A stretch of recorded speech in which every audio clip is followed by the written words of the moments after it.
Coronavirus, semoga yang membaca dan yang mendengar mendapat rahmat dari Allah Subhanahu wa taala. Baiklah, secara lanjutnya yaitu ceramah agama yang disampaikan oleh Bapak Haji Hamid Bahri. Kepada Bapak kami persilakan dengan segala hormat. Assalamualaikum warahmatullahi wabarakatuh.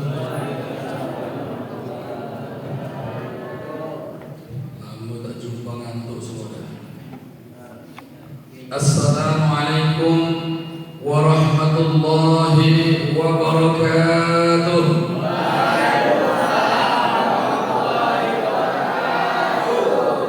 Alhamdulillahil qail alladzi fi kitabihil karim kama quri'al qari. Bismillahirrahmanirrahim. Subhanalladzi أسرى بعبده ليلا من المسجد الحرام إلى المسجد الأقصى الذي باركنا حوله لنريه من آياتنا إنه هو السميع البصير. وقال النبي صلى الله عليه وسلم ألا إن سلعة الله الغالية ألا إن سلعة الله هي الجنة. وقال عليه الصلاة والسلام ألا إن في الجسد مضغة إذا صلحت صلحت جسد كله وإذا فسدت فسد الجسد كله ألا وهي القلب أو كما قال رسول الله صلى الله عليه وسلم. Bapak Ketua Pengurus Masjid As-Salam yang saya muliakan, Bapak Kepala Desa Sebadebulu beserta perangkat desa yang saya hormati, Pak Ketua BPD, hadir orang serta perangkatnya yang saya hormati, jamaah Masjid As-Salam, baik Bapak maupun Ibu yang mudah-mudahan dirahmati Allah Subhanahu wa taala. Alhamdulillah, bersyukur kita kehadirat Allah Subhanahu wa taala. Malam hari ini kita masih dapat memperingati peringatan diisrakan dan dimi'rajkannya yang mulia baginda Rasulullah sallallahu alaihi wasallam. Jadi ibu bapak, sebelum kita jauh berbicara tentang Isra Mi'raj, pertama kita harus paham bahwa Nabi kita itu bukanlah Isra dan Mi'raj, melainkan diisrakan dan dimi'rajkan, supaya kita lebih mudah memahami peristiwa tersebut. Karena kalau kita mengira bahwa Nabi itu Isra sendiri, Mi'raj sendiri, tentu pikiran kita tidak akan sanggup memikirkannya. Karena peristiwa Isra Mi'raj ini adalah peristiwa yang teramat besar di luar batas kemampuan pola pikir manusia. Betapa tidak ibu bapak yang mulia, perjalanan Nabi itu waktunya sangat singkat. Lepas kisah waktu Nabi baring-baring di Baitullah, tepatnya di dekat Hijr Ismail, bukan Pak Ismail C ya. Hijr Ismail itu Hijr, kalau sekarang ke Mekah itu di belakang, di bawah apa namanya talang emas itu dilingkari muter gitu. Itulah namanya Hijr Ismail. Kira-kira beliau berbaring di situ. Tahu-tahu didatangi beberapa orang, ternyata malaikat yang datang. Malaikat Jibril, malaikat Mikail datang langsung mengoperasi Nabi, dipecah perutnya, dibersihkan hatinya, kemudian dimasukkan ilmu dan hikmah. Maka ibu bapak yang dirahmati Allah, dari sana diperjalankan Nabi, diisrakan. Isra itu artinya perjalanan waktu malam. Tadi saya juga baru isra dari Sekalong ke Sebadebulu. Tapi yang dimaksud Isra adalah perjalanan 4 malam, perjalanan yang sangat panjang, yaitu dari Masjidil Haram ke Masjidil Aqsa. Masjidil Haram ke Masjidil Aqsa ini ada yang pernah bilang itu jauhnya itu 3.000 kilo. Bukan dekat, jauh. Kalau kita jalan kaki pakai keledai itu perlu waktu 3 bulan. Nabi berjalan dari Masjidil Haram ke Masjidil Aqsa hanya waktu lepas Isya menjelang subuh, menjelang fajar sudah kembali. Sementara perjalanan Nabi bukan hanya dari Masjidil Haram ke Masjidil Aqsa, akan tetapi dari Masjidil Aqsa naik lagi ke langit pertama, kedua sampai ke-7 sampai ke Mustawa lewat Sidratul Muntaha.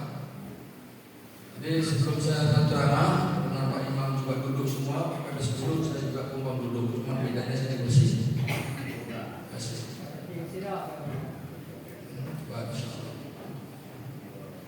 Jadi ibu bapak yang mulia, perjalanan teramat panjang. Maka wajar kalau orang-orang kafir Quraisy pada waktu itu tidak menerima, tidak percaya dengan adanya peristiwa Isra dan Mi'rajnya Rasulullah Sallallahu Alaihi Wasallam. Karena memang sepertinya tidak masuk akal. Masa ia berjalan dari Masjidil Haram ke Masjidil Aqsa udah tuh naik ke langit? Tadi dari jarak Masjidil Haram ke Masjidil Aqsa saja sudah begitu jauh, ribuan kilo. Kalau dari Masjidil Aqsa sampai ke langit pertama itu juta-juta kilo. Sampai langit kedua ditambah juta-juta kilo lagi. Sampai ketiga, keempat, kelima, keenam, ketujuh, masya Allah nggak terhitung berapa ratus juta kilonya. Bisa-bisa sampai miliaran kilo kalau dihitung jauh. Tapi hanya ditempuh dengan masa yang sangat singkat. Jadi peristiwa Isra Mi'raj adalah peristiwa yang harus direnungkan, dipikirkan, dipahami bagi orang-orang yang beriman. Kalau kita memikirkan menggunakan akal pikiran kita, tidak akan kuat, tidak sanggup. Ujung-ujung tidak percaya. Alhamdulillah. Tapi mesti dengan pikiran iman. Dengan keimanan kita memikirkan tentang Isra Mi'raj, barulah Isra Mi'raj itu akan percaya. Jadi orang-orang kafir yang tidak percaya, pada waktu itu dia datang menjumpai sahabat-sahabat Nabi. Jumpa juga dengan Abu Bakar As-Siddiq radhiyallahu anhu. Maka si kafir berkata kepada Sayyidina Abu Bakar, "Wahai Abu Bakar, sesungguhnya sahabatmu itu, temanmu itu telah menyangka dirinya telah berjalan dari Masjidil Haram ke Masjidil Aqsa, langsung naik ke langit pertama sampai ke langit ke-7. Dia mulai berjalan lepas Isya, kembali sebelum fajar. Gila temanmu ini." Maka Abu Bakar berkata, "Wahai fulan, betulkah dia berkata demikian?" "Iya." Maka kata Sayyidina Abu Bakar As-Siddiq radhiyallahu anhu, "Oh, kalau dia yang berbicara, amantu ala ma ab'ada minhu." Aku percaya terhadap perjalanan yang lebih jauh daripada itu. Ini iman. Jadi karena Abu Bakar berbicara menggunakan imannya, maka beliau mengatakan bukan hanya sekedar percaya, tapi beliau menguatkan lagi. Saya percaya kalau dia yang mengatakan bahwa perjalanan itu lebih jauh daripada itu pun saya percaya. Makanya daripada itu Abu Bakar itu diberi gelar As-Siddiq, yaitu Abu Bakar As-Siddiq radhiyallahu anhu. Makanya apa? Orang atau Abu Bakar yang membenarkan perjalanan Mi'raj dan Isra Nabi yang sedemikian rupa. As-Siddiq, orang yang membenarkan cerita. Lah sementara iman itu, ibu bapak yang mulia, kenapa kok iman itu mudah mempercayai perkara-perkara yang hebat, perkara-perkara yang luar biasa, perkara-perkara yang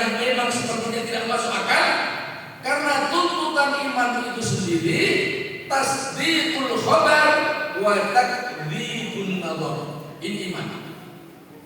Jadi target iman setiap kita itu harus mampu meyakini, mempercayai apa-apa berita yang datang daripada Allah dan Rasulnya Sallallahu Alaihi Wasallam. Bahkan bukan hanya itu, demi untuk mempercayai perkara yang datang daripada Allah dan Rasulnya, dia sanggup mendustakan apa-apa yang dilihat oleh matanya. Itu iman.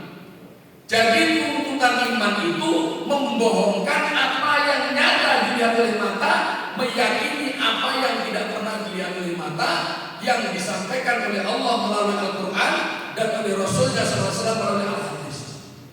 Orang beriman itu lebih percaya terhadap firman-firman Allah, terhadap sabda Rasulullah daripada apa yang dilihat oleh mata kepalanya sendiri. Ini harus didikan. Karena kalau kita tidak meyakini seperti itu, iman kita akan terombang-ambingkan oleh suasana dan keadaan. Nanti angin dari barat kita ikut ke timur. Nanti ada angin dari timur kita pun berutuk-berutuk ke barat. Tapi kalau kita mempunyai keyakinan yang betul, keimanan yang betul kepada Allah Ta'ala dengan dasar tasdikul khabar, yaitu mampu meyakini, membenarkan apa-apa yang datang berita daripada Allah dan Rasulnya, wa takdzibun nazar, bahkan mampu mendustakan yang dilihat oleh mata.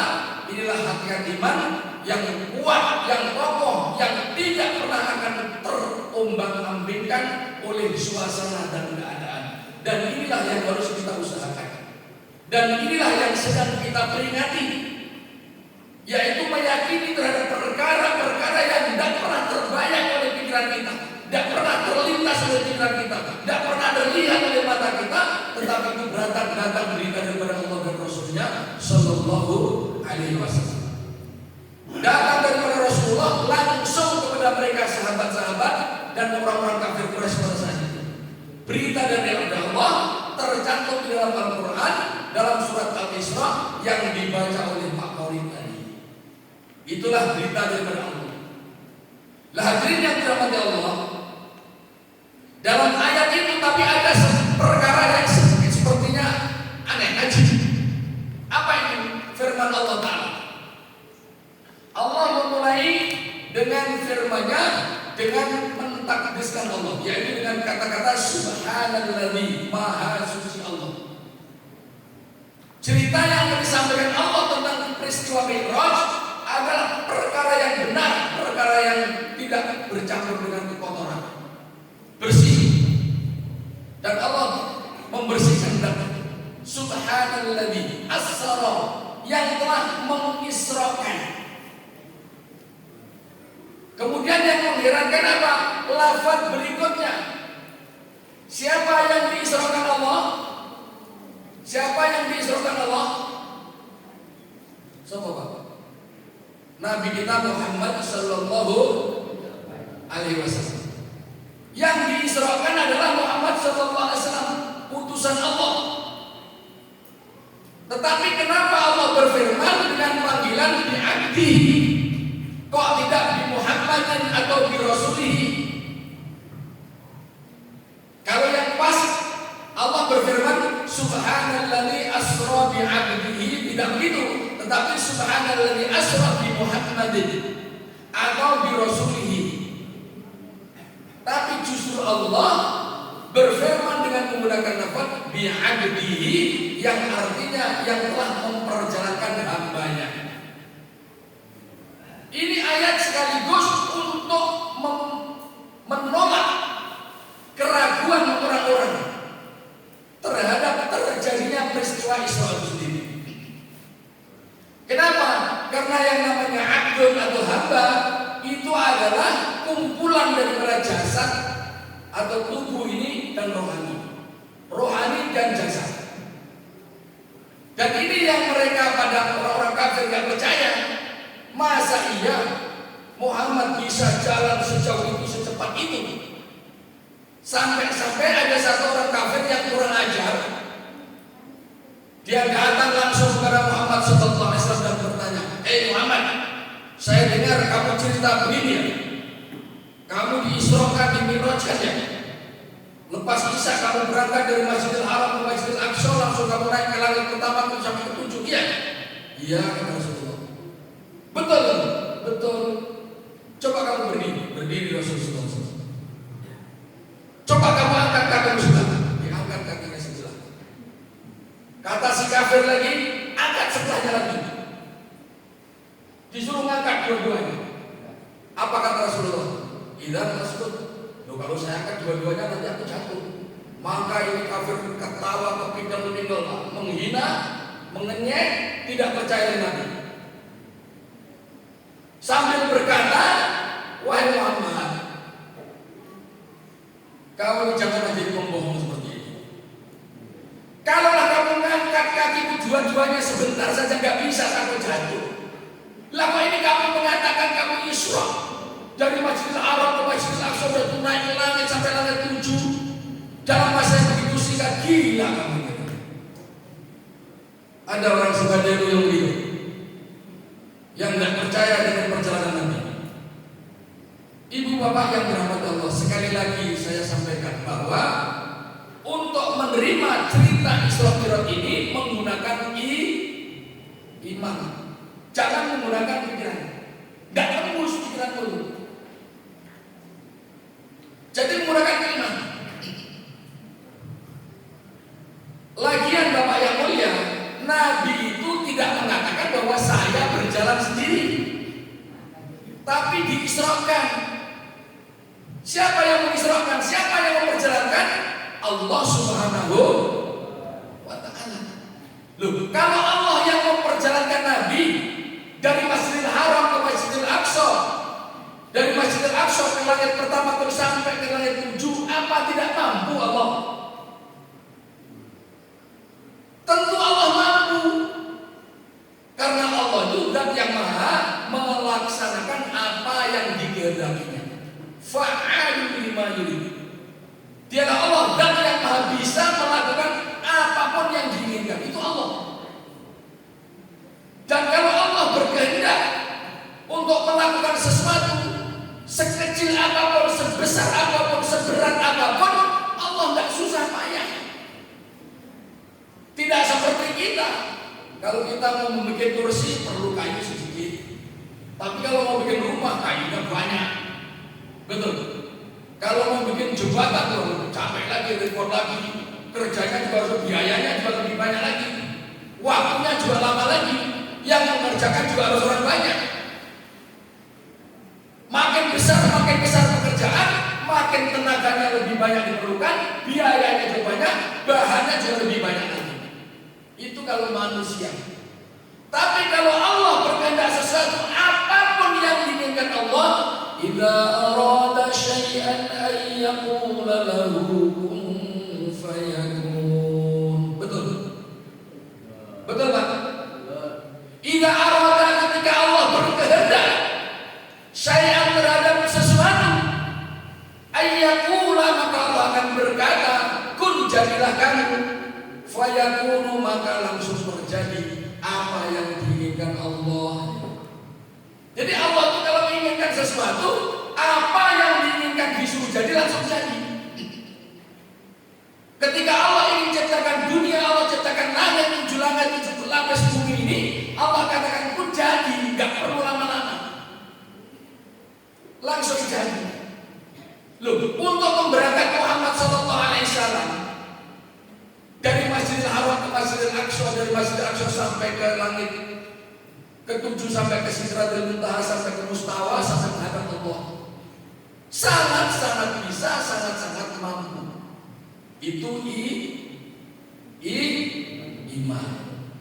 Sekarang kita kasih contoh secara akal supaya kita mudah percaya, supaya hilang keraguan kita.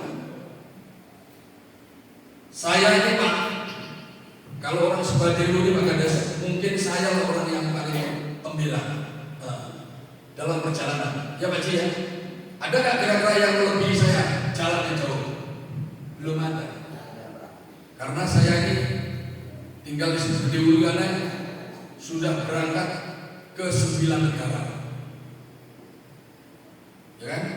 Sampai ke India. Ke India sudah 3 kali, ke Bangladesh sudah 5 kali, Pakistan 1 kali, Mekah 1 kali, Madinah 1 kali, Mesir belum jadi, mau berangkat gak jadi.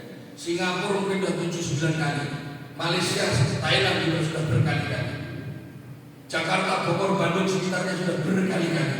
Ini pun baru pulang dari Bandung, dari Sukabumi, perjalanan 4 bulan, sebulan yang lalu.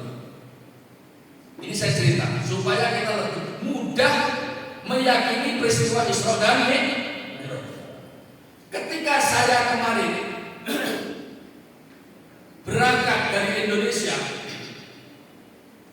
dari Natuna lagi, dari Natuna ke Tanjung Pinang, Tanjung Pinang ke Malaysia, Johor Bahru, dari Johor Bahru pergi lagi ke Larkin, stasiun bus, dari Larkin naik bus lagi tujuan ke Kuduraya di Kuala Lumpur, dari Kuduraya pergi lagi ke Bukit Jalil, Bukit Jalil pergi lagi ke yang namanya Seri Petani, sampailah Seri Petani sana.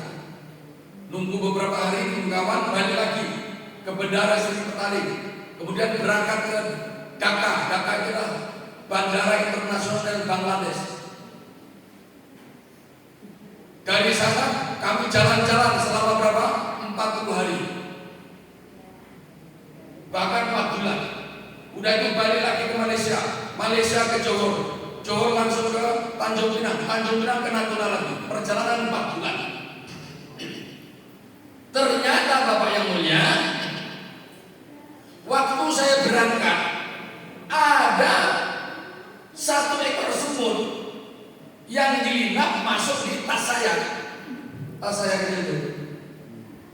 Sampai saya di Malaysia, sampai pergi ke Bangladesh, sampai mana, semua itu tidak mau keluar itu. Terbawa oleh semut saya, oleh tas saya itu. Sampailah saya pulang.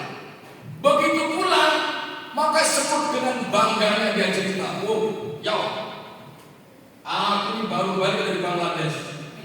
Kira-kira semut yang lain gimana?" Percaya nggak? Nggak akan percaya, mana mungkin semut kecil bisa jalan sampai di Bangladesh. Nggak mungkin percaya. Diceritakan betul-betul ya nggak percaya dia. Rupanya dia memang nggak jalan. Dia nginep di tasnya Pak Hamim. Pak Hamim pergi Bangladesh, dia balik ikut lagi. Sampai sini turun cerita sama kawan, nggak percaya. Itulah tamsilan Isra Mi'raj. Jadi Nabi itu bukan berjalan sendiri, tapi diperjalankan oleh Allah Subhanahu wa Ta'ala yang Maha Berkuasa. Nah, jadi nggak mungkin semut tadi jalan begitu tadi, nggak mungkin. Tapi mungkin karena semut tidak jalan sendiri, dia numpang naik di tas saya, naik pesawat bersama saya, pulang pergi naik pesawat. Semutnya itu tadi. Akhirnya begitu cerita sampai di sini, sebagian beriman percaya dengan semut yang satu tadi, karena semut yang cerita itu memang nggak pernah bohong. Apalagi setelah diceritakan, saya itu sebenarnya bukan jalan, memang kalau saya jalan nggak kuat. Saya itu masuk ke kopernya Pak Hamid. Pak Hamid pergi ke Bangladesh, lewat Tanjung Pinang, dari Tanjung Pinang ke Johor Bahru, Johor Bahru ke Kuala Lumpur, Kuala Lumpur ke Dhaka ke Bangladesh, terus Bangladesh balik ke Kuala Lumpur lagi, langsung ke Johor lagi, langsung ke Pinang lagi, langsung ke Natuna lagi, sampailah di sini. Oh begitu, kondok baru percaya. Tahu ya? Jadi percaya sudah Isra Mi'raj itu benar adanya. Diterangkan dalam kitab Al-Barzanji, Nabi itu mengatakan bahwa dikatakan bahwa berangkat Nabi itu bukan mimpi, betul-betul berangkat roh dan jasadnya, makanya disebut hamba, dipanggil Abdul kata Allah tadi. Ya, Alladzi asra bi'abdihi, dengan hambanya. Jadi yang namanya hamba, tugasnya apa? Menghambakan diri, melaksanakan perintah-perintah Allah, melakukan setiap apa yang diperintahkan Allah, tunduk patuh, itulah namanya hamba. Maka Allah panggil dengan kata-kata hamba. Dan orang yang bisa melaksanakan ketaatan atau kepatuhan adalah roh dan jasad, bukan hanya roh saja, bukan hanya jasad saja. Adanya roh dan jasad, makanya dipanggil hamba. Berarti berangkat ke Nabi memang dengan roh dan jasadnya. Makanya disebutkan dalam kitab Al-Barzanji, "Tsumma usriya bi ruhihi wa jasadihi yaqadatan minal masjidil haram ilal masjidil aqsa." Gitu, Pak. Adalah Rasul Muhammad SAW diisrakan dan dimi'rajkan oleh Allah itu kondisinya dalam keadaan berjaga, tidak tidur. Artinya tidak mimpi. Biruhi dengan rohnya Nabi, wajah jasadihi dan juga jasadnya Nabi. Berangkat kedua-duanya antara roh dan jasad. Untuk apa? Untuk melihat tanda-tanda kebesaran Allah Subhanahu wa ta'ala. Dan untuk apa? Untuk menerima perintah sholat. Jadi kalau yang namanya Isra Mi'raj ini ceritanya tidak lepas daripada sholat. Karena Isra Mi'raj itu memang secara khusus Allah menjemput, memanggil Rasulullah SAW untuk menerima perintah yang paling agung, yang paling besar, yang paling dahsyat, yaitu perintah sholat. Allah memang mempunyai perintah-perintah yang begitu banyak, ratusan bahkan ribuan perintah dan larangan Allah untuk manusia itu yang tercantum dalam Al-Quran dan hadis. Setiap arahan atau perintah itulah perintah-perintah Allah yang harus dikerjakan. Akan tetapi ibu bapak yang dirahmati Allah, setiap perintah Allah itu semuanya dititipkan atau dikirimkan lewat Jibril alaihi salam. Kecuali perintah sholat, satu-satunya perintah Allah yang langsung Allah serahkan kepada Rasulullah SAW, Allah panggil langsung, Allah jemput langsung, adalah perintah sholat. Jadi sholat itu perkara yang paling besar, perkara yang paling agung. Mungkin ada yang bertanya, kenapa kok Nabi itu sampai diisrokan dan dimi'rajkan?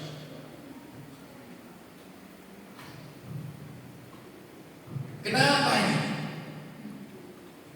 Apa sebabnya? Jadi ada sebab-sebabnya, Pak. Yang saya tahu setidaknya ada 3 sebab terjadinya peristiwa Isra dan Mi'raj. Yang pertama apa? Ini adalah kisah yang sangat masyhur. Kisah yang sangat masyhur di banyak kitab ditulis. Jadi sebab yang terjadi Isra dan Mi'raj itu karena terjadinya Isra Mi'raj itu sebelum Nabi hijrah ke Madinah. Nabi masih di Mekah, masih berdakwah di Mekah. Periode Mekah itu 10 tahun, periode Madinah 13 tahun. Mulai dilantik menjadi Nabi dan Rasul, Nabi usia berapa? 40 tahun. Ditambah masa jabatan Nabi di Makkah 10 tahun, 50 tahun. Ditambah 13 tahun di Madinah, jadinya 63. Wafatlah Rasulullah SAW pada usia ke-63. Jelas ya? Nah, jadi terjadinya Isra dan Mi'raj adalah masa sebelum hijrahnya Nabi kepada Madinah. Wa qabla hijratin nabiyil Isra, wa qabla hijratin Nabi, dan acara waktu sebelum hijrahnya Nabi dari Mekah ke Madinah, Isra'an adalah perkara Isra. Jadi Isra'nya Nabi terjadi sebelum hijrahnya Nabi ke Madinah. Lah, terjadinya asbabnya terjadi Isra itu adalah pada tahun ke-7 atau ke-9. Ada yang tahu kan? Isra Mi'raj itu pada tahun ke-7 kenabian atau ke-9 gitu? 7 ya? Nah, ikut Pak Ismail jujur. Arab anggaplah tahun ke-7 ya. Kalau tidak betul nanti salahkan Pak Ismail ya. Ya? Jadi pada tahun itu Nabi diperintahkan dakwah. Dakwah itu apa? Mengajak manusia taat kepada Allah,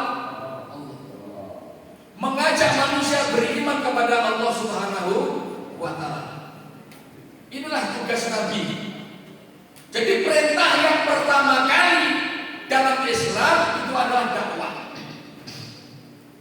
Belum ada perintah sholat, belum ada perintah puasa, belum ada perintah haji, belum ada perintah apa. Perintahnya cuma dakwah. Jadi Nabi itu diperintah dakwah, langsung buat dakwah sampai setahun, 2 tahun, 3 tahun, 4 tahun, 5 tahun, 7 tahun belum ada perintah sholat, belum ada perintah puasa, belum ada perintah zakat, belum ada perintah haji, adanya perintah dakwah. Maka Nabi siang dan malam kerjanya berdakwah, mendatangi kaum demi kaum, kampung demi kampung, suku demi suku, diajak mereka beriman kepada Allah Subhanahu wa taala. Kebanyakan orang-orang yang didatangi Nabi menolak dakwahnya Nabi. Orang-orang Mekah bahkan termasuk paman-pamannya Nabi juga tidak menerima dakwahnya Nabi. Abu Jahal, Abu Lahab itu masih tergolong paman-paman daripada Nabi. Mereka tidak mau menerima dakwah. Tapi ada 2 orang yang sangat membantu dakwahnya Nabi. Yang pertama pamannya, yaitu namanya Abu Thalib. Abu Thalib lah yang membantu perjuangan Nabi, membela dakwahnya Nabi. Ketika orang kafir mau membunuh Nabi, dia berdiri di hadapannya, menghalang-halangi. Ketika Nabi mau disakiti, maka dialah yang menghentikan daripada perilaku orang kafir Quraisy. Pada tahun 7 itu beliau wafat, maka sedihnya luar biasa. Sedihnya luar biasa. Jadi dakwah beliau yang memang sengaja ditentang, dilawan oleh orang-orang kafir Quraisy, orang yang membelanya sudah tidak ada lagi. Maka orang-orang kafir Quraisy lebih teruk lagi, lebih dahsyat lagi, lebih semangat lagi untuk menyakiti orang-orang Islam yang sudah beriman kepada Rasulullah SAW, kepada Allah dan Rasulullah SAW. Ditambah lagi istri tercintanya Khadijah radhiyallahu anha meninggal juga pada tahun yang sama. Maka kesedihan Nabi sampai pada puncaknya, sehingga tahun itu dinamakan Yaumul Huzn, yaitu tahun kesusahan, tahun kesedihan. Saking sedihnya Rasulullah SAW, maka Allah Ta'ala menghiburnya dengan cara mengisrokan dan mengi'rajkannya. Ini asbab daripada terjadinya Isra Mi'raj. Sebab yang kedua adalah suatu ketika Jibril bercerita dengan makhluk-makhluk yang ada di surga. Karena Jibril ini adalah utusan Allah yang bebas kemana saja mau. Bisa ke surga, bisa ke neraka, bisa kemana-mana Jibril. Tugas utamanya adalah mengantarkan wahyu Allah kepada nabi-nabi yang diutus. Nabi yang diutus Allah itu jumlahnya ada 124.000. Yang wajib kita hafal namanya, termasuk orang sebadahulu yang mengaku Islam, wajib tahu nama-nama Nabi yang 25. Dari Adam, Idris, Nuh, Sulaiman, Ismail, Isa, Yusuf, Harun, Musa, Yasa, Zulkifli, Daud, Sulaiman, Ilyas, Yunus, Zakaria, Yahya, Isa, Muhammad sallallahu alaihi wasallam, 25. Ya. Ini Jibril tugasnya mengantarkan wahyu-wahyu kepada seluruh nabi. Maka cerita kepada makhluk-makhluk yang itu sudah termasuk yang namanya hewan-hewan buruk. Maka salah satu di antara buruk itu mendengar kata Muhammad sallallahu alaihi wasallam, tahu-tahu gandrung. Gandrung itu bahasa Jepang. Bahasa Indonesianya jatuh cinta. Maka buruk ini jatuh cinta kepada manusia yang bernama Muhammad sallallahu alaihi wasallam. Sehingga saking dasarnya cinta buruk kepada Rasulullah, maka ini buruk tidak bisa tidur, tidak mau makan, tidak mau minum. Badannya sampai kurus, kerjanya duduk melamun saja. Kawannya pada makan, pada asik, tapi buruk ini asik melamun, badannya sampai kurus. Maka datang Jibril alaihissalam menegur, wahai buruk, kamu ini kenapa? Kawan-kawan kamu pada makan, bersenang sukaria, kok kamu melamun aja gitu? Dan badan kamu makin kurus begini, kenapa? Wahai Rasulullah, sesungguhnya aku ini memang tidak doyan makan minum lagi, bahkan tidur pun gak bisa. Kenapa? Aku ini terlanjur gandrung jatuh cinta. Kepada siapa? Kepada Muhammad Sallallahu Alaihi Wasallam.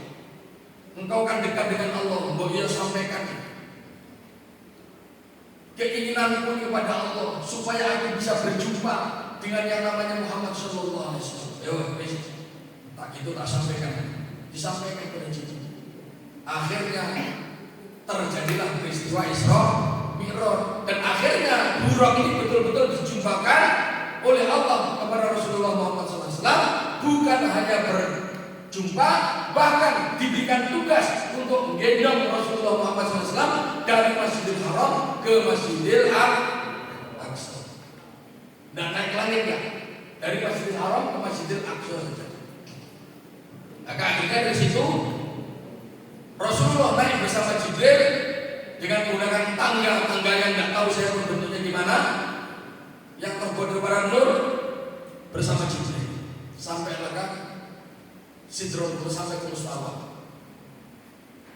Kemudian ada juga sebab-sebab terjadinya Isra Mi'raj yang ketiga dalam riwayat yang lain. Apa itu? Terjadinya perkelahian, pertengkaran antara bumi dan langit. Bumi merasa lebih mulia daripada langit, langit pun tidak mau kalah. Dia pun merasa lebih baik, lebih mulia daripada bumi. Maka bumi berkata kepada langit, aku yang lebih mulia daripada kamu. Kenapa? Tengoklah gunung yang begitu gagah ada padamu. Pohon-pohon yang begitu indah, yang menghasilkan buah-buah yang bermacam warna, bermacam rasa ada padamu. Sungai-sungai, gunung kanang, lautan, samudra, semua ada padaku. Binatang-binatang berbagai macam jenis, ikan-ikan berbagai macam jenis, ribuan bahkan jutaan macamnya ada pada saya. Maka mendengar ini, langit juga bela diri. Oh, nggak bisa, itu masih kecil. Saya punya lebih dasar daripada itu. Apa? Matahari ada padaku. Kalau matahari pun tidak bersinarkan kepada kamu, maka pohon akan mati. Matahari dulu mati. Kalau matahari nggak menyinari mati pak. Termasuk kita semua mati kalau sempat matahari nggak menyinari kita semua. Nggak bisa hidup, nggak bisa berkembang. Buah pun nggak ada yang manis. Buah akan ngapain semuanya kalau nggak ada matahari yang menyinari. Rembulan juga ada pada saya. Kalau cahaya rembulan tidak berkirim ke kamu, kamu pun kegelapan. Gelap gulita, nggak bisa tengok apa-apa. Itu. Langit-langit ada padaku. Air hujan ada padaku. Kalau air itu tahan nggak diturunkan kamu, maka tanaman hijau-hijau pun mati semuanya. Nggak ada pohon-pohon yang tumbuh. Bagaimana? Wah, ternyata benar. Tapi bumi masih belum kalah. Oh, masih tetap mulia saya. Apa itu? Ada satu manusia namanya Muhammad Sallallahu Alaihi Wasallam. Dia satu-satunya manusia yang paling dicintai Allah Subhanahu Wa Taala. Gara-gara dialah tercipta bumi dan langit. Idlaulahu ma khalaqallahu arda was samawat. Kalau tidak karena Muhammad Sallallahu Alaihi Wasallam, maka Allah tidak ciptakan bumi dan langit. Maka aku lebih mulia daripada kamu karena Muhammad adanya pada aku. Maka menjawab perkataan bumi, langit menangis. Benar kalau begitu. Kalau itu aku sudah nyerah. Aku menangis dan menangis. Lalu dia bermunajat kepada ya Allah, bumi makhlukmu, aku juga makhlukmu ya Allah. Bumi telah berbangga-bangga dengan adanya seorang manusia Muhammad Sallallahu Alaihi Wasallam yang ada padanya, yang mengalahkan aku sehingga dia lebih mulia daripada aku. Ya Allah, maka hantarkanlah Muhammad Sallallahu Alaihi Wasallam kepadamu agar aku juga merasakan kemuliaan itu. Akhirnya permintaan langit dikabulkan, terjadilah peristiwa Isra dan Mi'raj. Paham? Lah sekarang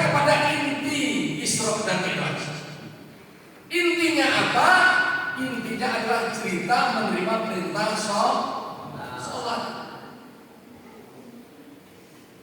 Perlu kita ketahui, ketujuh langit tadi ada penjaganya.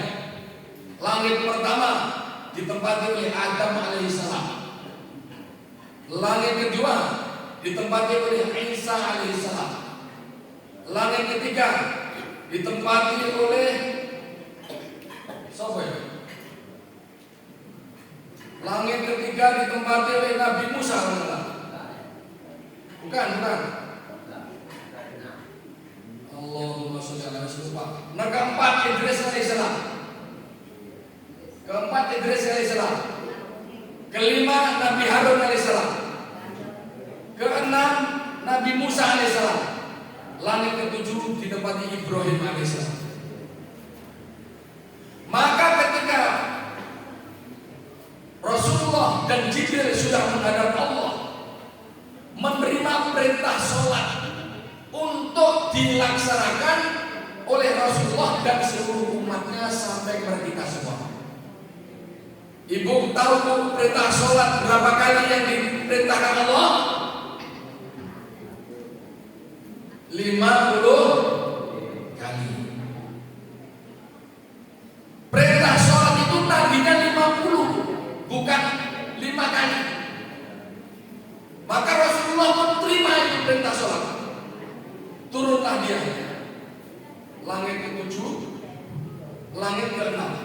Sampai langit ke-6 dipanggil oleh Musa. Wahai Muhammad, sini dulu. Kamu diperintah apa? Sholat. Berapa kali? 50 kali. Untuk kamu saja apa umatnya? Termasuk umat saya. Oh, tidak kuat.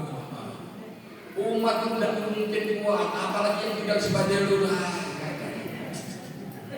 Tak akan kuat. Kamu balik minta dikurangi. Maka dengan nasihat Musa alaihissalam, Rasulullah berangkat lagi menghadap Allah. Ya Allah, kata saudara Musa, umatku tidak akan sanggup. Jadi tolong dikurangi. Akhirnya dikurangi 10. Tinggal 40 turun. Sampai langit ke-6 dipanggil Musa lagi, ditanya lagi, dikurangi berapa Muhammad? Dikurangi 10. Belum kuat, belum kuat. Kau naik lagi, minta dikurangi lagi. Dia akan kuat Muhammad. Maka naik lagi, minta dikurangi lagi, dikurangi 10 lagi. Tinggal berapa? 30 turun. Sampai sana ditanya lagi sama Musa, Estap 30. Oh, belum kuat Muhammad. Akhirnya terakhir setelah naik ketiga, tinggal diperintahkan 5 waktu saja, langsung dipotong 15. Begitu tinggal 5 waktu, turun dipanggil lagi sama Musa. Wahai Muhammad, dikurangi berapa? Kurangi 15. Masih berapa? Masih 5. Muhammad, umatmu itu belum kalah. Aku ini sudah memimpin Bani Israel. Bani Israel, orang-orang Israel belajar sampai sekarang. Itu tidak berani, tidak kuat ya. Hebat, kuat, badannya besar, kuat tenaganya, tapi tidak kuat soalnya. Umat itu tidak akan mampu. Kamu kembalilah, minta dikurangi lagi. Karena Rasulullah SAW itu sifat malunya tinggi. Berpikir kurangi 10, langsung 15, tinggal 5, saya suruh habis lagi. Dikurangi, udahlah, tidak usah sholat, pulang kosong, udah dapat hadiah. Wahai Musa, saya sudah gak sanggup lagi, malu saya. Udah saya terima saja, insya Allah lah umatku kuat.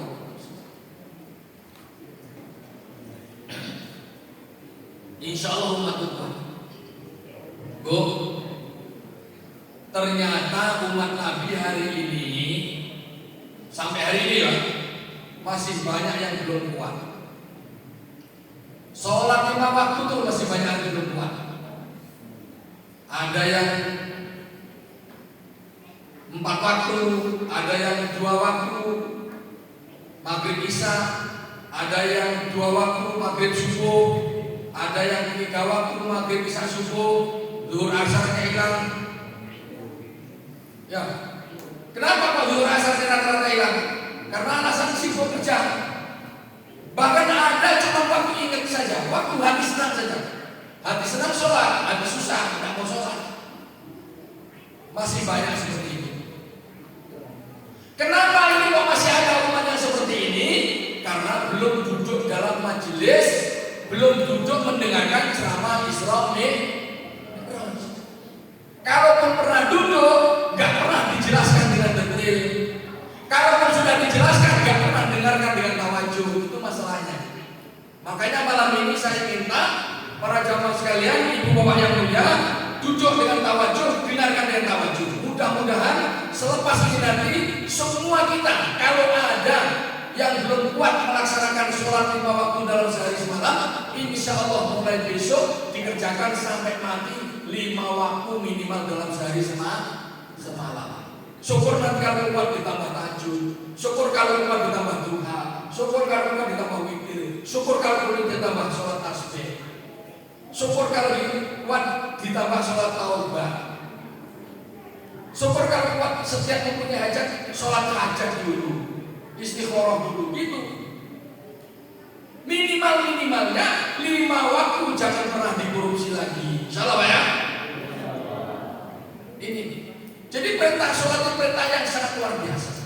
Perintah yang agung sampai Nabi dijemput langsung menghadap Allah untuk menerima langsung daripada Allah perintah sholat ini. Kenapa? Karena sholat ini merupakan perintah yang meliputi seluruh perintah-perintah yang lain. Perintah sholat adalah perintah yang meliputi seluruh perintah-perintah yang lain. Perintah puasa, perintah zakat, perintah haji, perintah sedekah, perintah itu, perintah ini, perintah itu semuanya bergantung dengan sholat. Semua bergantung dengan sholat. Karena apa? Karena sholat itu ditafsirkan angka 1. Angka berapa? Sholat ibarat angka 1.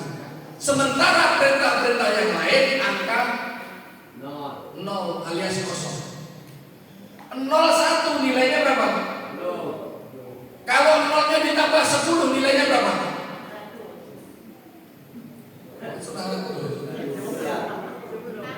0 10 nilainya 0. 0 1000 tetap 0 1 miliar tetap 0. Tapi 0 yang kosong ini, 0 yang tidak ada harga, 0 yang tidak ada nilai, 0 yang tidak ada jumlah. Kalau di depannya ada angka 1, maka 1 0 langsung jadi 10. 0-nya ditambah 1 bukan jadi 11, tapi langsung 100. Ditambah 01 lagi bukan 101, langsung 1000. Tambah 01 jadi 10.000. Tambah 01 jadi 100.000. Tambah 01 jadi 1 juta. Tambah 01 10 juta. Tambah 01 100 juta. Tambah 01 1 miliar. Cepat naiknya Pak. Kalau ada angka 1. Jadi amalan kebaikan kita, ibadah-ibadah kita, kalau ada sholat, niat naiknya begitu cepat, pahalanya begitu banyak. Tapi kalau angka 1-nya di bulan, sebanyak apapun amal ibadah kamu, nilainya tetap. Kenapa? Karena tidak ada angka 1 di depannya. Oleh karena itu ibu bapak yang mulia, jangan pernah berani meninggalkan sholat. Karena sholat inilah yang membuat berharga seluruh amalan-amalan kebaikan kita. Dan sholat juga yang pertama kali nanti akan dihisab oleh Allah. Apabila sholatnya baik, seluruh amalannya akan menjadi baik. Kalau sholatnya bermasalah, seluruh amalan yang lain akan bermasalah. Kemudian kalau kata Nabi, sholat itu ibarat apa? Rasulullah SAW bersabda, as-sholatu fid dini karrosi fil jasadi. Sholat dalam Islam, sholat dalam agama itu seperti keberadaan kepala pada badan manusia. Go. Sholat itu seperti kepalamu.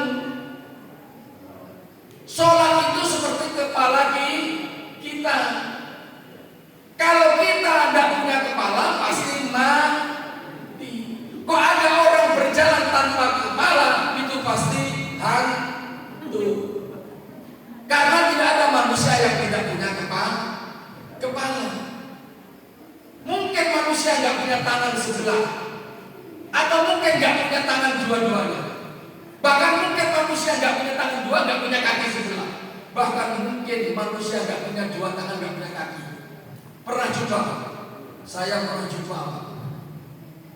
Nggak punya tangannya putung dua-duanya, kakinya juga putung dua-duanya. Tapi punya istri, punya anak. Istrinya cantik, anaknya juga cantik-cantik. Orang Arab.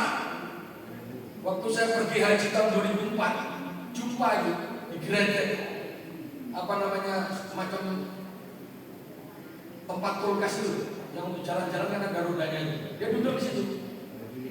Yang bawa siapa? Istrinya. Minta-minta. Rumahnya besar, kaya, pengemis di sana. Semua orang kasihan loh. Kalau ngasih 10 rial aja sudah berapa? 10 rial kalau kita sudah berapa? Udah 300 ribu, 30 ribu, 300 ribu. Coba satu orang ngasih 300 ribu kali 100 orang sekali udah berapa? Banyak sekali katanya. Masih dipanggil manusia, masih hidup, bahkan masih bisa punya anak. Kenapa? Karena kepalanya masih ada. Coba kalau sempat kepalanya tidak ada, walaupun tangan dua ada, kaki dua ada, komplit semuanya, kepalanya dipotong, tidak punya anak, tidak punya istri, mati. Loh, orang Islam tuh seperti itu. Rukun Islam ada 5. Pertama, 2 kalimat syahadat sebagai fondasi. Kedua, sholat. 3, zakat. 4, puasa. 5, haji. Bu, perhatikan ini. Orang Islam mungkin tidak haji. Buktinya orang sebagai dahulu yang pergi haji cuma berapa orang? Pak Haji Drim, Pak Haji Dram,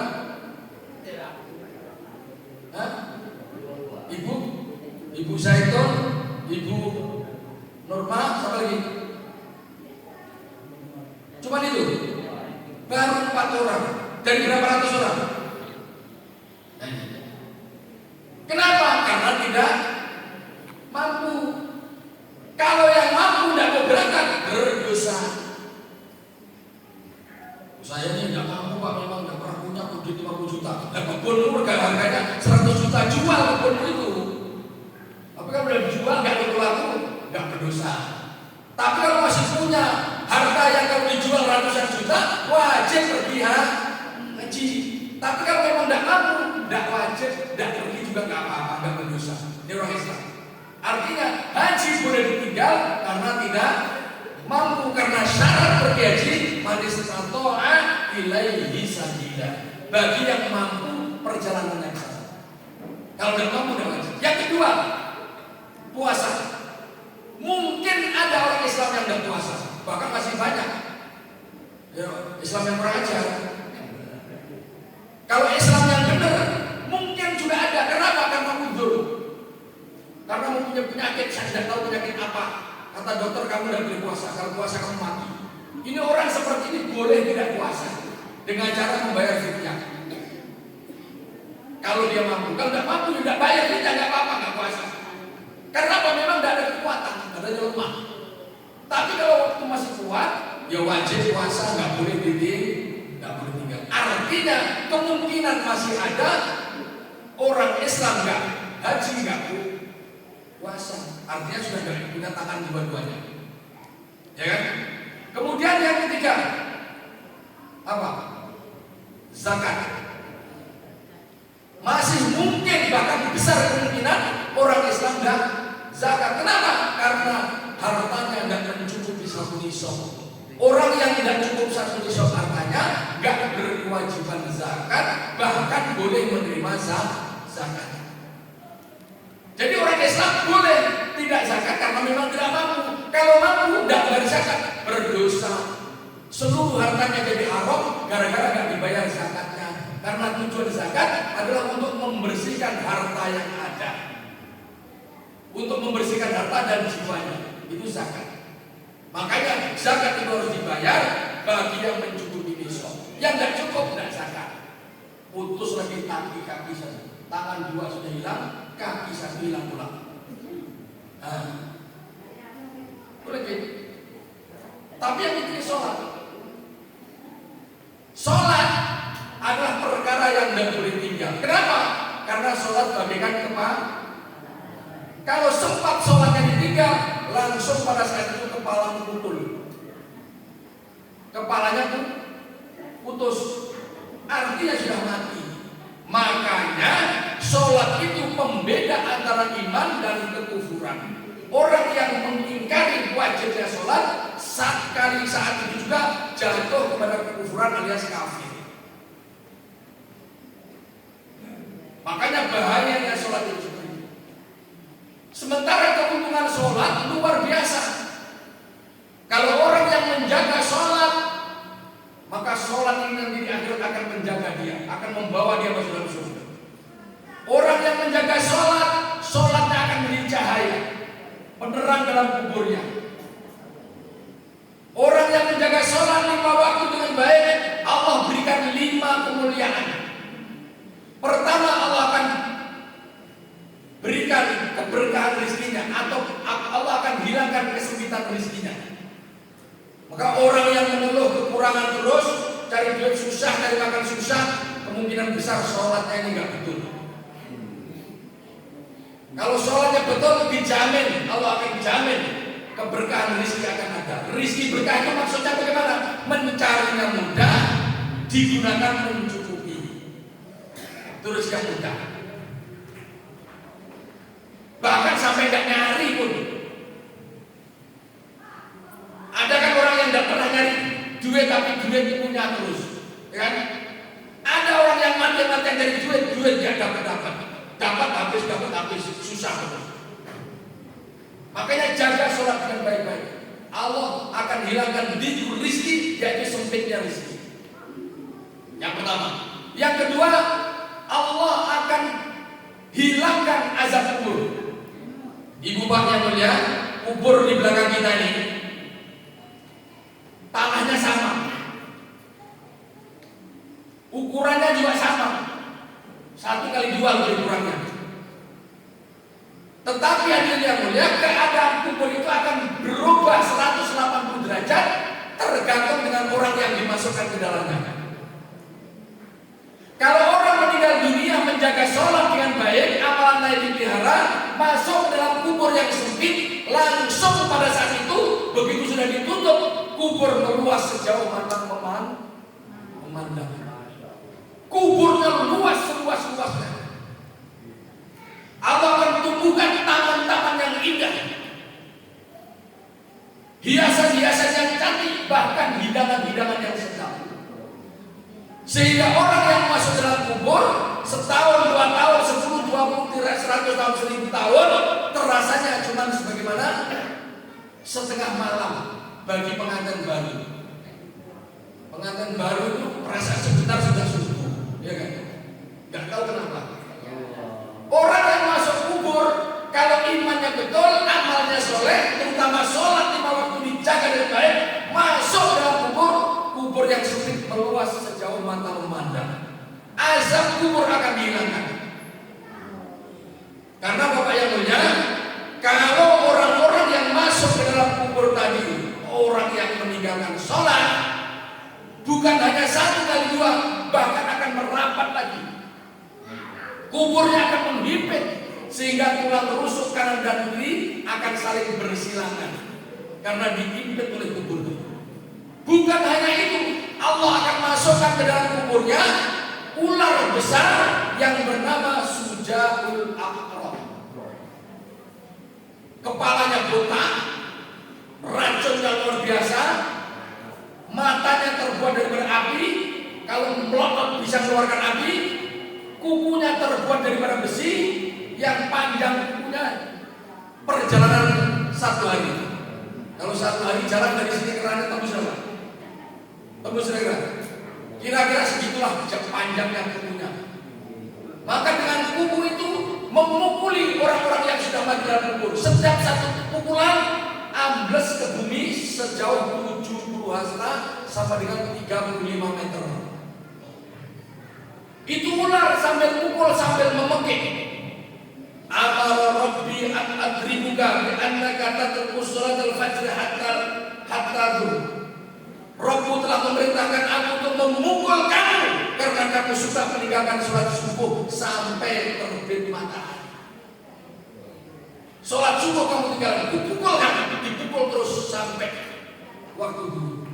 Kemudian dipukul lagi. Allah memerintahkan aku untuk memukul kamu karena kamu sering meninggalkan sholat zuhur hingga waktu asar. Aku perintahkan Allah untuk memukul kamu karena kamu meninggalkan sholat asar sampai waktu maghrib. Allah perintahkan aku memukul kamu karena kamu meninggalkan sholat maghrib sampai isya sampai subuh, siang malam dipukuli terus kembali. Setiap sekali pukul 35 meter dengan pukulnya yang panjang dicongkel lagi, dilemparkan, apa pukul lagi buah, congkel lagi, apa begini dimain-mainkan gini, langsung dipukul ke buah. Itu sampai hari kiamat. Jadi Bapak yang dirahmati Allah Taala, ini dasarnya sholat. Kemudian keuntungan bagi orang-orang yang menjaga sholat lagi apa? Setelah dibebaskan daripada kesempitan rezeki. Kemudian yang kedua dibebaskan daripada kubur, siksa kubur. Dan yang ketiga, dia akan bisa menerima catatan amal dari tangan kanannya. Kenapa demikian? Karena orang-orang yang dihisab nanti setelah penghisaban selesai, catatan amal dari balik sampai mati itu diberikan Allah kepada pemiliknya atau pelakunya, dan itu nanti akan diterima dengan tangan kanan atau tangan kiri. Kalau bisa menerima catatan amal dengan tangan kanan, tandanya dia akan mulia, akan baik kehidupan selepas itu. Tapi kalau sudah menerima tangan kiri, ini tandanya akan diazab dalam kubur selamanya. Makanya orang yang menjaga sholat akan mudah menerima catatan amalnya dengan tangan kanannya sebagai tanda dia akan selamat. 3 ya? 3 keempat. Keempat. Yang kelima, yang keempat, dia akan meniti sirat secepat kilat. Karena setelah dihisab, dia suruh melintasi sirat. Seberang sana surga, di bawahnya neraka jahanam. Kebanyakan orang semua jatuh ke neraka. Anak cucu Adam setiap 1000 yang selamat cuma 1. Karena kebanyakan anak cucu Adam masih banyak kafir sampai sekarang. Survei sekarang membuktikan penduduk dunia sekarang ini lebih kurang 10 miliar. Yang Islam hanya 1,8 miliar. Berarti yang 8,2 miliar itu masih kafir semuanya. Wajar kalau masuk neraka dari 1000 cuma 1. Dari 1,8 miliar yang menjaga sholat tak berapa persen lagi. Makanya wajar kalau neraka itu dipenuhi oleh manusia-manusia yang ingkar kepada Allah, jatuhnya seperti hujan yang lebat.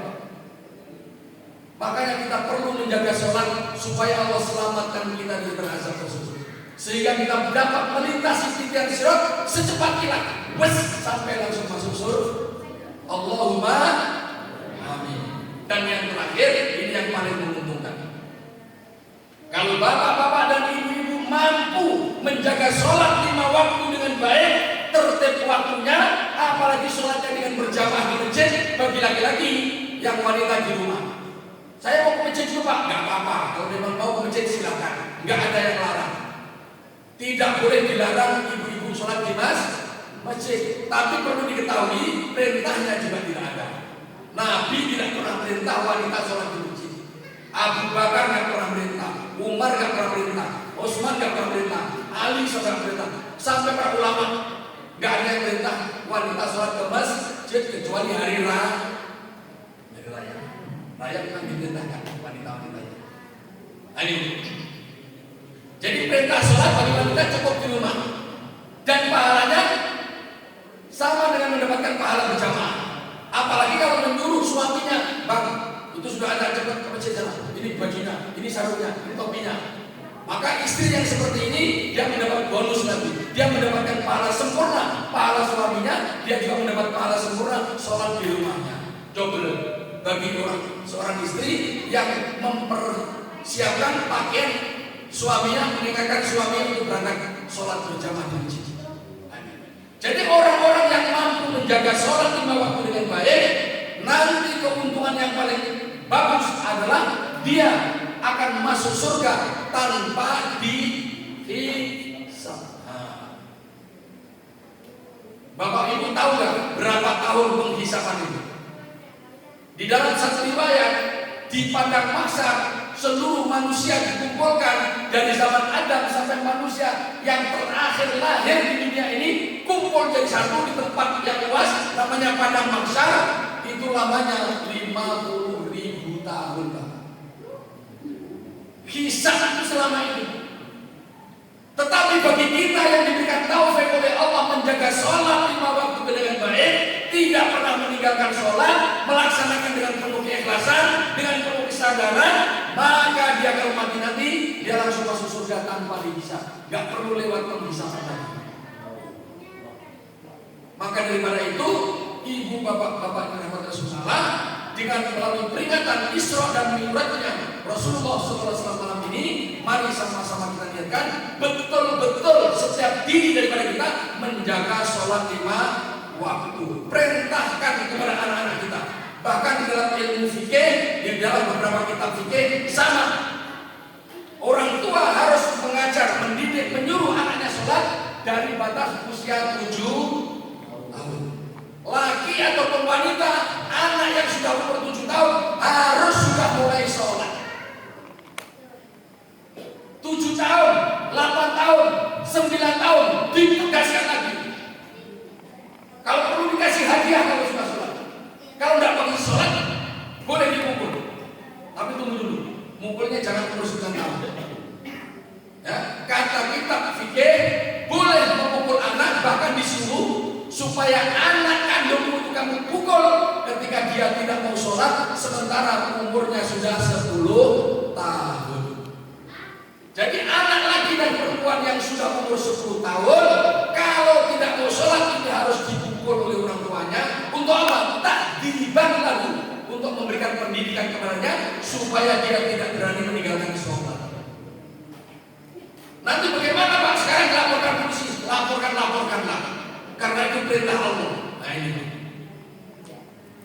Karena perintah Allah. Ingat, ketaatan itu ada 3. Dalam Al-Quran Allah perintahkan setiap diri kita ini supaya mentaati 3 golongan. Pertama, atiullah. Kamu harus taat kepada Allah. Untuk taat kepada Allah itu tanpa syarat, harus taat. Mau tidak mau, senang tidak senang, susah atau tidak, kamu harus taat kepada Allah dalam keadaan apapun. Yang kedua, wa'atul rasul, taatlah kepada utusan Allah, kepada Nabi. Kita juga diperintahkan taat kepada Rasulullah SAW. Dan yang ketiga, wa ulil amri minkum, dan kepada pemimpin yang Allah lantik di antara kamu. Maka siapapun pemimpin kita, termasuk Pak Kades kita ini, harus kita taati. Masyarakat sebagai itu kalau Pak Kades bilang, di hari Sabtu semua gotong royong, semua harus datang gotong royong. Kalau tidak datang dia dosa, karena nggak taat kepada Kades. Tetapi taat kepada pimpinan, kepada manusia, kepada Kades, kepada camat, kepada bupati, kepada gubernur, kepada presiden sekalipun ada batasannya. Kalau perintah seorang camat, gubernur, bupati, presiden tidak bertentangan dengan perintah Allah dan Rasul, wajib kita taat. Tapi kalau perintahnya sudah bertentangan dengan Allah dan Rasulnya, wajib kita tidak taat. Kalau di penjara, pahala besar dalam penjara. Karena yang di penjara itu bukan orang jahat semua. Bukti telah membuktikan Nabi, siapa yang di penjara? Yusuf alaihissalam. Orangnya paling ganteng, akhlaknya paling baik, di penjara. Gara-gara apa? Dituduh zina. Padahal tidak. Banyak orang-orang soleh, banyak wali-wali, banyak nabi yang dipenjarakan, banyak ulama-ulama yang dipenjarakan. Tapi penjara untuk meraih pahala yang sebesar-besarnya. Rata-rata para orang yang soleh dipenjarakan oleh pemimpin-pemimpin yang zalim. Kalau pemimpinnya taat kepada Allah, tidak mungkin dia berani membicarakan orang yang soleh. Jadi Bapak yang bermanfaat, taat kepada pemimpin tadi ada syaratnya. Kalau perintah itu bertentangan dengan syariat, maka boleh kita tidak taat. Tapi kalau perintahnya itu tidak melanggar syariat Islam, wajib mentaatinya, apapun yang disuruh.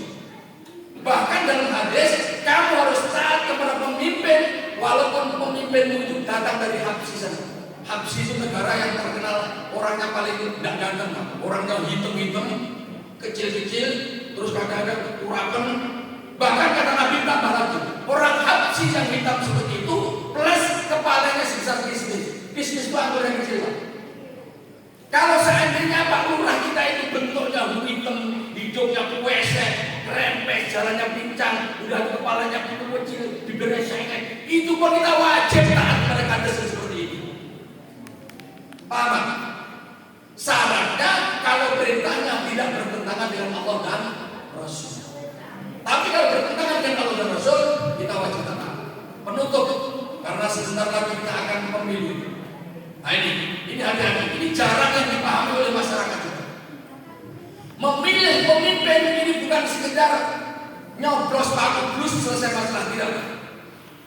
Memilih pemimpin itu ada tanggung jawab antara saya dengan Allah Subhanahu wa Ta'ala. Makanya memilih pemimpin harus sesuai aturan Islam juga.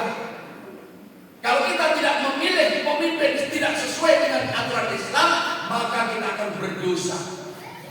Karena pemimpin itu ada dua golongan. Pemimpin yang adil, pemimpin yang taat, pemimpin yang soleh, dan sebaliknya pemimpin yang zalim, pemimpin yang ingkar. Kalau pemimpin yang baik, maka akan mengeluarkan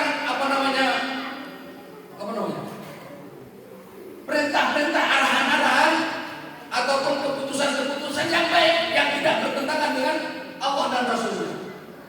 Semua kebijakannya adalah baik-baik. Maka seluruh kebijakan yang dibuat oleh pemimpin yang kita pilih, maka nanti di akhirat akan kita dapatkan pahala semuanya kepada kita. Seluruh kebijakan yang baik-baik, setiap hari Pak Kades, Pak Camat, Pak Bupati berbuat kebaikan yang memilih kita, maka seluruh kebaikan beliau akan mengalir kepada kita tanpa mengurangi pahala mereka. Tapi sebaliknya, kalau kita memimpin ternyata pemimpin yang kita pilih pemimpin yang zalim, yang membuat kecurangan, yang membuat kerusakan, membuat kezaliman, yang membuat dosa, maka seluruh perilaku jeleknya itu mengalir kepada kita juga. Oleh karena itu, memilih pemimpin itu harus didasari keimanan juga, jangan didasari karena amplop yang diberikan kepada kami. Dan ini sebenarnya orang-orang yang memilih pemimpin karena amplop ini telah merusak dirinya sendiri, merusak negaranya sendiri. Makanya saya dari dulu, kapan siapapun yang mencalonkan mau jadi desa, mau jadi gubernur, mau jadi bupati, datang bawa amplop, maaf saya tidak menerima amplop. Masalah milih saya tetap pilih sesuai dengan nurani saya. Begitu. Tapi sekarang boleh menerima amplop, boleh kata Pak Prabowo. Nah, Pak Prabowo bilang ambil saja. Kata Pak Prabowo, kalau amplop datang pada kita ambil. Tapi nanti pas milih, tidak usah milih yang ngasih itu, kata Pak Prabowo ya. Jadi gimana Pak? Ya kalau memang mau ikut arahan itu silahkan ambil saja. 10 orang nggak ngasih, 10 orang datang bawa 1 juta, 10 juta ganti motor baru kita. Waktu milih nanti siapa yang pilih? Kamu istikharah dulu, sholat dulu, tawajud dulu. Ciri-cirinya mana? Presiden kita calonnya 3 ya, seandainya 3. Ini nomor 1 ini, nomor 2 ini, nomor 3 ini. Kira-kira yang mana? Kira-kira yang soleh, kira-kira yang dekat agama yang mana yang kira-kira pintar, yang cerdas. Karena memilih pemimpin itu ada 4 syaratnya. Sebagaimana sifat Nabi, sifat sidik, amanah, fatonah, tabligh. Sidik, jujur. Siapa di antara 3 yang paling jujur? Begitu. Di antara 3 ini siapa yang paling jujur? Siapa yang paling amanah? Bisa dipercaya. Mungkin ada rekam jejaknya ketika menjabat sebelumnya. Bagaimana, siapa kira-kira yang bisa kita pilih? Kemudian amanah, sifat sidik, amanah, fatonah, cerdas, mempunyai wawasan, mempunyai gagasan yang bagus. kira-kira debat, bagaimana kira-kira debatnya, apa yang disampaikan, visi-visinya bagaimana, itu dinilai. Kemudian terakhir apa? Tabligh, menyampaikan maksudnya apa? Untuk memberikan laporan kerjanya.